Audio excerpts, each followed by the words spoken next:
A widowed mother stands alone on her snowy roof, hammering sharpened stakes into the wood as tears freeze on her cheeks. Desperate to shield her children from a world that already took her husband.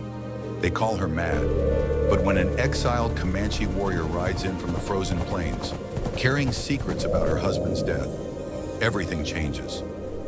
What if the spikes aren't madness, but the only thing standing between her family and destruction?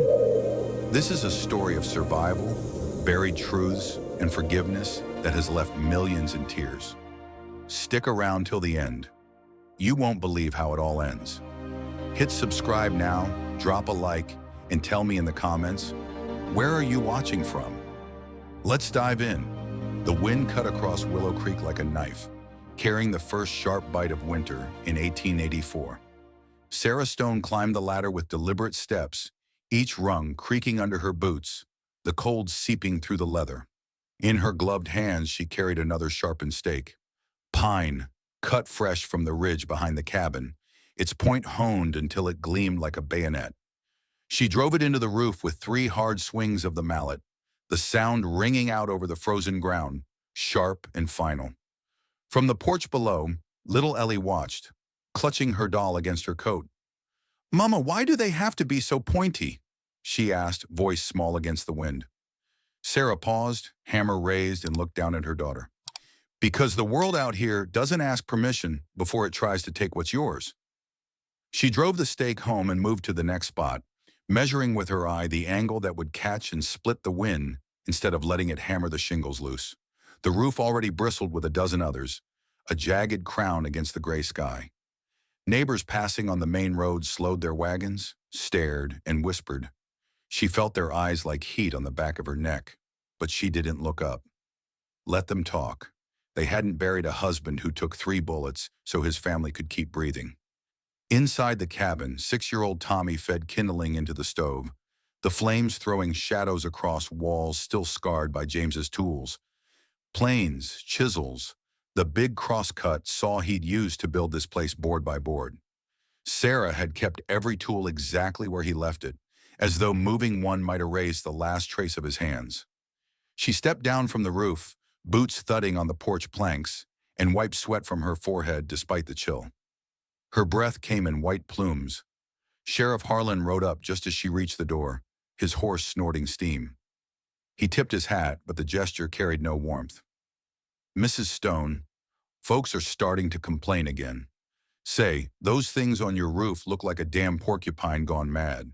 Claim they're a hazard, could fall and skewer somebody walking past." Sarah leaned against the doorframe, arms crossed. "They're not falling, and nobody walks that close unless they're looking for trouble." Harlan shifted in the saddle. "You know how it is. People see something they don't understand. They get nervous, especially after James. After James died saving this place from the same kind of men who now want me to tear down what he taught me to build," she said, voice level. "Tell them the spikes stay. If they want them gone, they'll have to come take them themselves." He studied her for a long moment, then nodded once, slowly. "Just don't want to see you painted into a corner you can't get out of." He turned the horse and rode off, hooves crunching the thin crust of snow. That night, the dreams came again. Sarah woke gasping, sheets tangled around her legs, the image still burning behind her eyes. A wall of black cloud rolling down from the high plains, wind tearing trees up by the roots, and dark shapes on horseback circling the cabin like wolves. She sat up, heart hammering, and listened.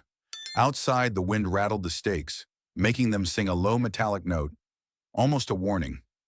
She rose, pulled on her coat, and stepped onto the porch. The moon was thin, silvered ice over the frozen creek. Nothing moved but the swaying pines. She placed a hand on the nearest post that supported the roofline and felt the vibration travel up through the wood. James had always said a good house talk back to the weather if you listen. These days it was talking to her, too. She didn't know what the dream meant, whether it was grief twisting her mind or something real closing in. But she knew one thing.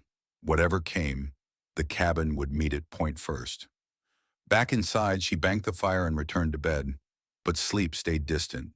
She lay staring at the ceiling beams, tracing the grain with her eyes, remembering the night James had carved his initials into the ridgepole with his knife, right above where she slept. "So you'll always know I'm right here," he'd said, kissing her temple. She closed her eyes and whispered into the dark, "I'm listening, James. Just tell me what comes next." Outside, the wind rose again, and the stakes answered. Sharp, steady, unyielding. The wind had barely settled from the night's howl when the sound of hooves reached the cabin. Slow, deliberate, cutting through the frost-crusted silence like a blade drawn across stone. Sarah stepped onto the porch, rifle already in the crook of her arm, finger resting near the trigger guard. A lone rider emerged from the thin stand of cottonwoods along the creek, his silhouette dark against the pale winter light. He wore a long duster patched at the elbows, a wide-brimmed hat low over his eyes, and beneath it the long black hair of a Comanche warrior, braided with a single eagle feather. Jacob Blackfeather reined in his paint horse 20 yards out, hands visible on the horn, showing empty palms. Sarah leveled the rifle. "Turn around, you're not welcome here." Jacob's voice carried steady across the frozen ground, low and measured. "I'm not here for trouble, Mrs. Stone. Your husband saved my life once, out near the Red River breaks. I owe him a debt. Figured the least I could do was make sure his family wasn't left to the wolves." She kept the barrel steady. "James is dead. Debts died with him. Ride on." He didn't move. Instead, he eased the horse forward a single step, eyes never leaving hers. "The debt isn't paid until the threat is gone. There are men still riding who want what James took from them, your land, and whatever he knew about it. They're circling closer. I've seen their tracks." Sarah's grip tightened, knuckles white against the walnut stalk. She had heard the rumors, whispers in town about a claim jumper named Harlan Crow who'd been asking after the Stone place, about old grudges from James's last hunt. But hearing it from this man, this stranger with Comanche blood, felt like salt in an open wound. "You expect me to trust you, after what your people did to settlers all these years?" Jacob's gaze didn't waver. "My people lost everything too. I'm not here for your forgiveness. I'm here because the men coming don't care whose side anyone was on. They only care what's under the dirt." He dismounted slowly, boots crunching snow, and tied the reins to a low branch. Sarah didn't lower the rifle, but she didn't fire either. Something in his posture, the way he kept his hands clear, the absence of bravado, kept her finger off the trigger. Ellie peeked from the doorway, eyes wide, and Sarah snapped, "Inside now!" The girl vanished. Jacob crouched, brushed snow aside with his gloved hand, and pointed to a faint hoofprint half buried near the woodpile. 3 riders, heavy horses, iron shoes, passed by at first light yesterday. They're scouting, not attacking yet, but winter's closing in fast. When the big storm hits, they'll move. Sarah studied the print, then him.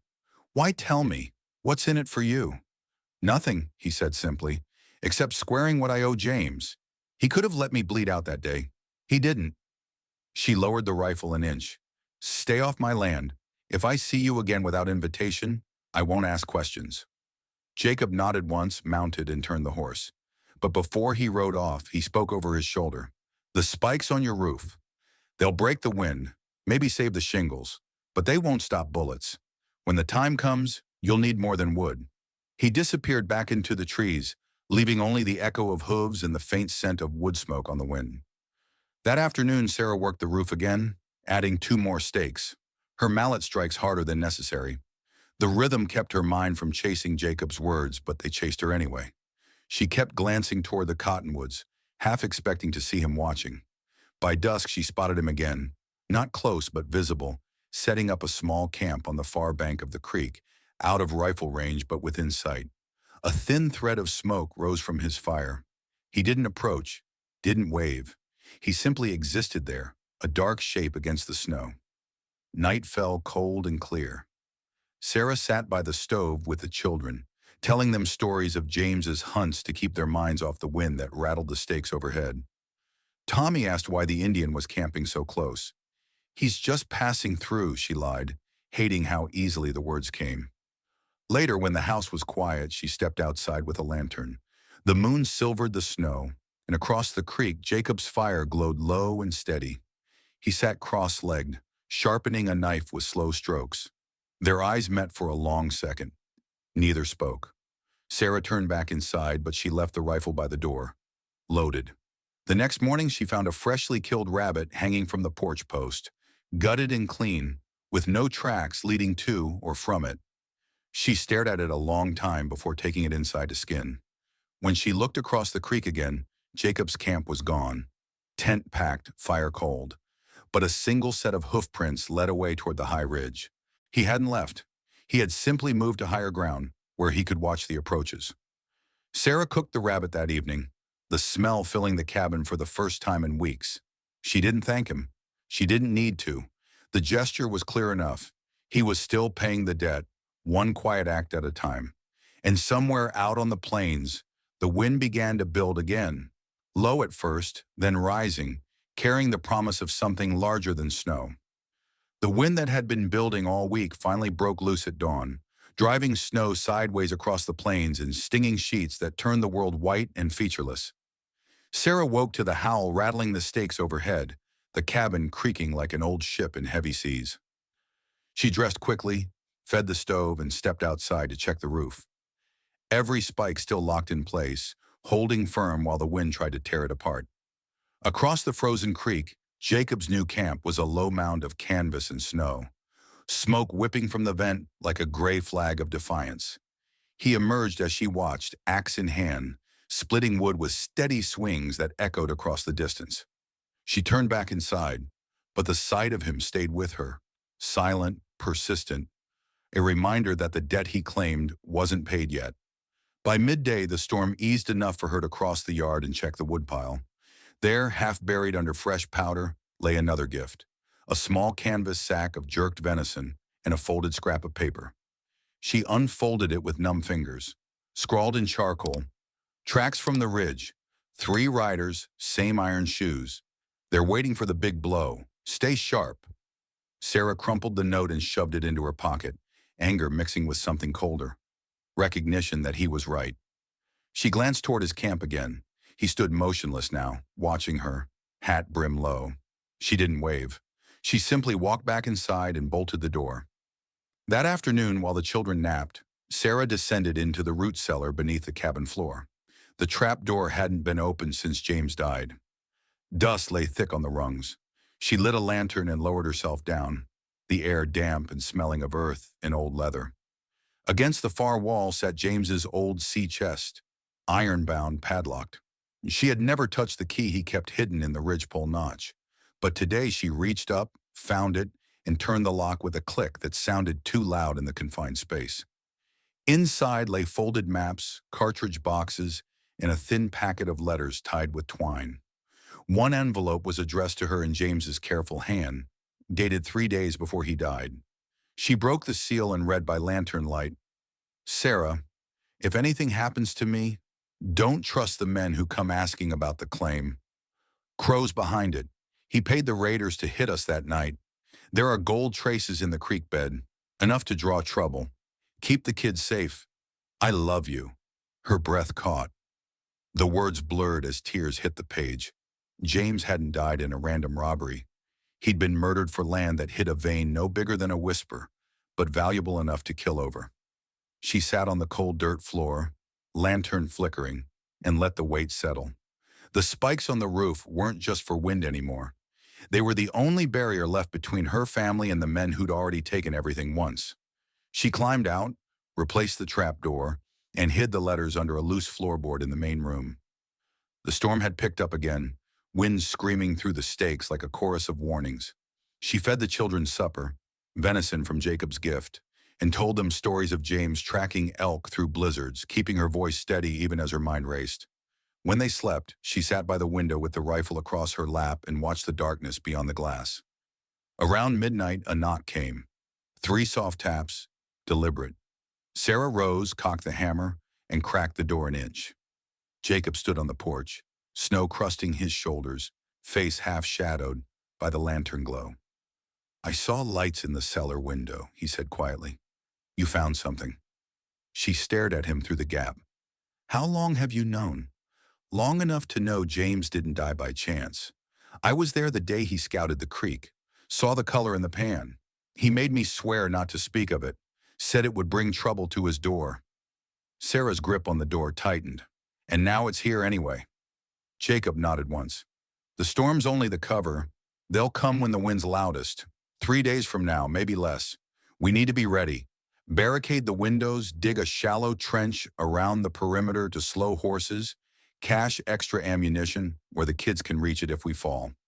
She studied him, the hard lines of his face, the calm certainty in his eyes, and felt the last wall of distrust crack. Why help me? This isn't your fight. It became mine the day James pulled me out of that ravine with a bullet in my leg, he answered, and because no child should lose both parents to greed. Sarah stepped back, opening the door wider. Come in. We talk fast. The wind's rising, and so's the trouble. He entered, stamping snow from his boots, and the cabin filled with the scent of pine smoke and wet wool.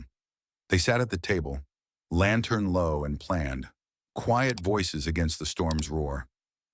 For the first time since James died, Sarah didn't feel entirely alone facing the night. If you're still with me through this storm, hit that subscribe button now. It helps stories like this keep reaching folks who need them. Let's keep going.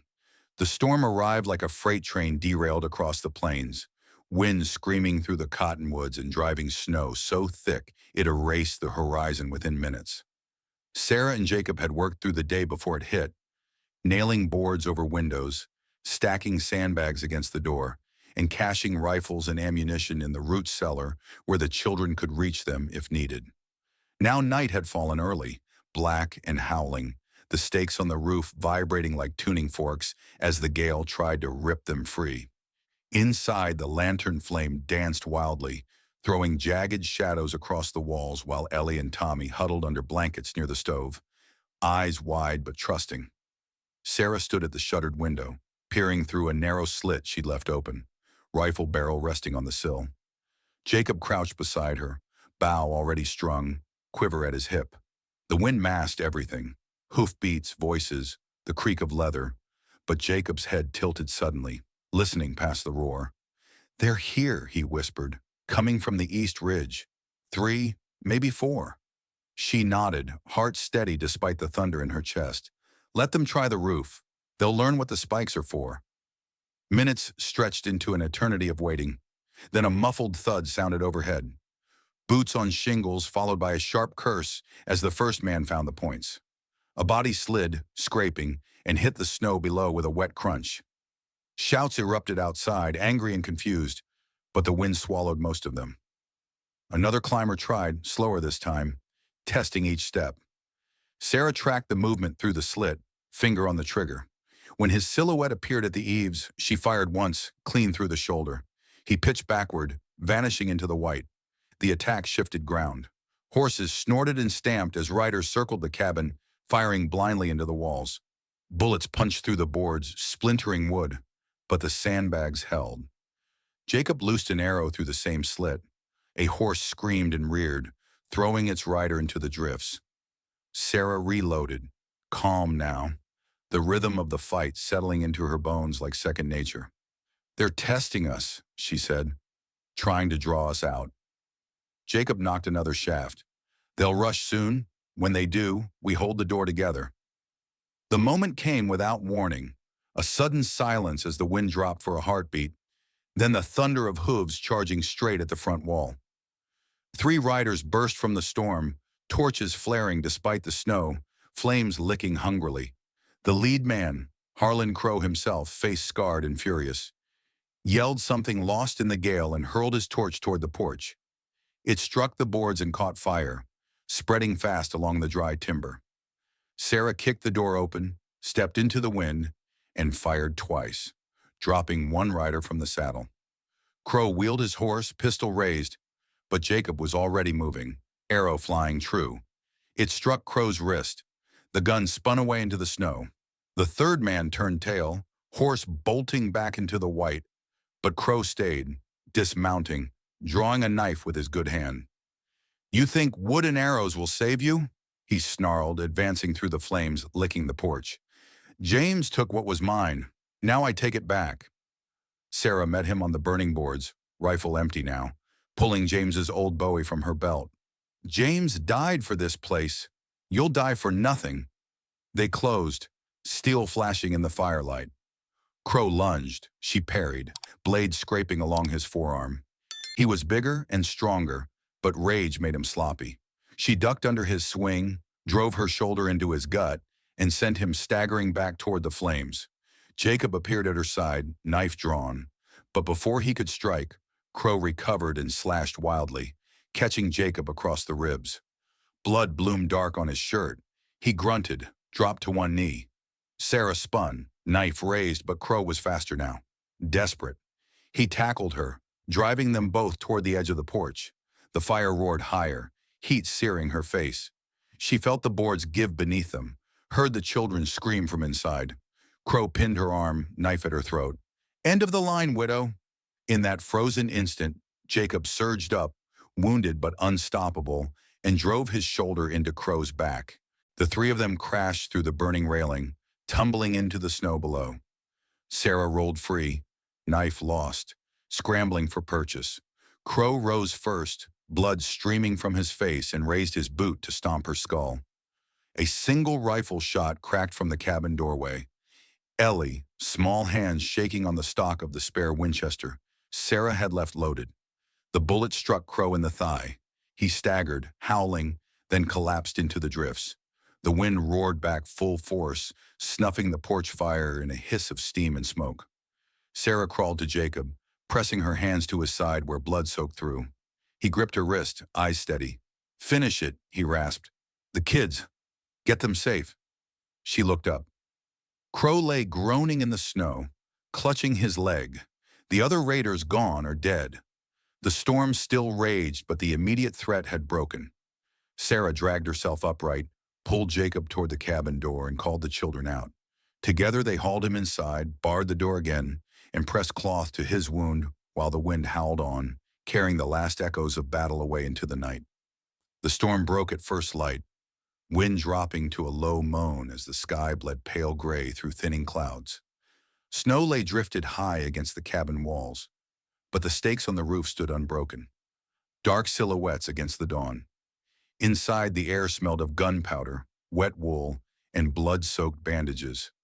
Sarah knelt beside Jacob on the floorboards, pressing fresh cloth to the gash across his ribs, while Ellie fetched hot water from the stove, and Tommy kept watch at the slit in the shuttered window. Crow lay bound in the corner, thigh wrapped roughly, face pale and sweating, eyes fixed on the ceiling as though praying for mercy he knew wouldn't come. Sarah tied off the bandage with steady hands, then met Jacob's gaze. "You'll live," she said flatly, "but you're no use to anyone bleeding out on my floor." Jacob managed a thin smile, breath shallow. Wouldn't miss the sunrise after a night like that. Outside, the world had changed. Trees leaned at broken angles, fences vanished under white drifts, and across the creek, the town lay half buried.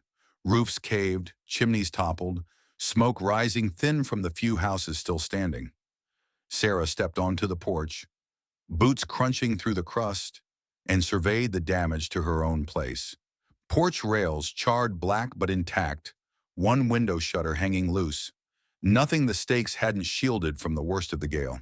She looked toward the ridge where the raiders had come from. No movement, only silence and snow. By mid-morning, riders appeared. Sheriff Harlan leading a small posse, faces wrapped against the cold, horses laboring through the drifts. They reined up at the cabin, eyes widening at the sight of Crow, trussed and bleeding, Jacob propped against the wall with a fresh bandage, and Sarah standing calm with the Winchester across her arms. Harlan dismounted slowly, boots sinking deep. "We heard shots in the night, came as soon as the wind let up." Sarah nodded toward Crow. "He led the raid. 3 others are dead in the drifts. They wanted the land, same as they wanted it when they killed James." Harlan studied the prisoner, then the roof spikes still bristling like a porcupine's quills, then back to Sarah. "You held them off alone?" "With help," she said, glancing at Jacob. "But the roof did its part. Wind couldn't tear it, and they couldn't climb it." The sheriff rubbed his jaw, breath fogging. "Town's in bad shape. Half the house has lost roofs, livestock scattered. Folks are saying your place is the only one standing square.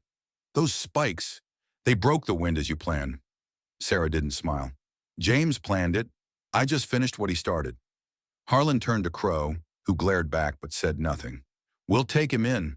Circuit judge comes through next month. If what you say holds, he'll hang for murder and attempted murder. Make sure it holds, Sarah told him. James deserved that much. The posse hauled Crow onto a horse, ropes tight around his wrists. As they rode off, Harlan touched his hat brim. Folks will want to talk to you when the road's clear, about reinforcing other places, about what you knew before the storm hit. Sarah watched them disappear into the white, then turned back inside. Jacob had moved to the table, color returning to his face. The children sat close, Ellie tracing patterns in spilled flour, while Tommy sharpened a knife with careful strokes. Sarah poured coffee, black, bitter, the last of the pot, and set cups down for everyone. Jacob spoke first, voice rough but steady. You could have let him finish me out there. I could have, she answered, but debts get paid both ways. You saved us. We're square. He looked at the children, then at her. Not quite. I'm staying until the snow melts enough to ride. Help rebuild what's broken. Teach the town how to brace against the next one. Sarah studied him, the scar along his jaw, the calm that had carried him through worse than this. You don't owe us anymore. Maybe not, he said, but I want to stay. She didn't argue. Instead, she stepped outside again, climbed the ladder to the roof, and checked each stake one by one. They held firm, wood uncracked, points still sharp against the sky, now clearing to pale blue. From up high, she saw the town stirring, smoke rising straighter, figures digging paths through drifts, voices carrying faint on the wind. Word would spread fast. The widow's cabin had stood when everything else fell. By afternoon, neighbors began to arrive on foot and horseback, men with axes, women carrying baskets of food, children trailing behind. They stared at the spikes, then at Sarah, then at the man with the bandaged side who worked beside her, unloading supplies. No one asked questions at first, they simply joined the work, clearing snow from roofs, hauling timber, sharing coffee around the stove. Sarah directed them quietly, showing how the angles deflected wind, how the points created eddies that bled off pressure. They listened, nodded, and took notes. As dusk fell, the cabin filled with light and voices, the smell of stew and fresh bread. Jacob sat by the fire, sharpening arrows with slow precision, while Ellie showed him how to braid twine into rope. Tommy watched, learning. Sarah leaned in the doorway, arms crossed, and felt the weight of the last year's shift. Just a little. Outside, the stakes caught the last of the sun, casting long shadows across the snow. They weren't weapons anymore, or warnings. They were proof. What looked like madness to some had been preparation to one woman who refused to lose again. And in the quiet that followed the storm, Willow Creek began to rebuild. Not just houses, but trust, one careful plank at a time. What did you think of Sarah's stand? The way she turned spikes meant for storms into a shield against betrayal? Did Jacob's debt feel truly paid, or does forgiveness always leave something unfinished? Drop your thoughts in the comments below. Would you have trusted him sooner, or held the line alone as she did? Your words mean a lot. They keep these stories alive and growing. Thank you for riding this one out with me through the win and the quiet after. If this tale of grit and second chances stayed with you, hit that like button, share it with someone who needs to hear it, and subscribe so we can meet again soon for the next frontier. Until then, stay sharp out there. Sharp out.